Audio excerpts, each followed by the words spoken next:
কন্যা সন্তান হওয়ায় এলাহি আয়োজন করল বাবা।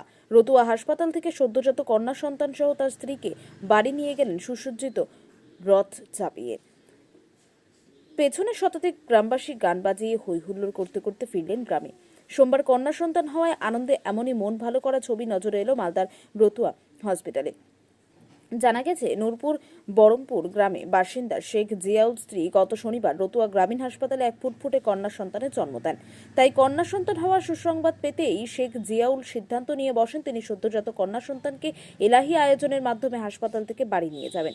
সেই মতো সোমবার তিনি শতাধিক গ্রামবাসী সহ এক সুসজ্জিত রথ নিয়ে এদিন রতুয়া গ্রামীণ হাসপাতালে হাজির হন। সুসজ্জিত রথ নিয়ে সদ্যজাত কন্যা সহ তার স্ত্রীকে গান বাজিয়ে আনন্দ করতে করতে বাড়ি নিয়ে যান। আর এর মধ্যে এক বার্তা তুলে ধরেন। সেই বার্তা হলো, কন্যা সন্তান পরিবারের বোঝা নয়, পরিবারের আনন্দের কারণ। কন্যা সন্তানের বাবা শেখ জিয়াউল বলেন, আমি আজকে খুব খুশি, 3টা মেয়ের বাবা হয়ে আমি আপ্লুত হয়েছি।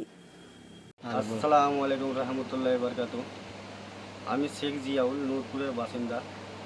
আমার 3টা মেয়ে হয়েছে, খুবই আমাকে ভালো লাগছে।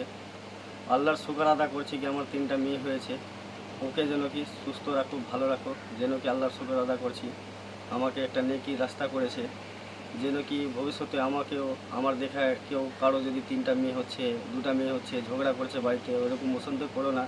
কিন্তু কারো মেয়ে হলে একটা তোমার খুশি হচ্ছে, আল্লাহ তাআলা দিচ্ছে, যাকে ক্ষমতা আছে ওকেই মেয়ে দিচ্ছে, যার ক্ষমতা নাই তাকে মেয়ে দিচ্ছে না। এরকম যেন কি কেউ করবেন না।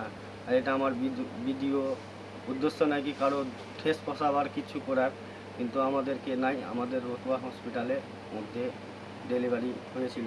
আমি ভালো মতন যেন কি ভালো করে খুশি করে মেয়েকে নিয়ে এসেছি আমি, ঠিক আছে। কেন বাড়িতে কারো বাড়িতে হোক 2টা হচ্ছে তো ঝগড়া হয়ে যাচ্ছে, কারো 3টা হচ্ছে তো ঝগড়া হয়ে যাচ্ছে। ঝগড়া করে লাভ নাই ভাই।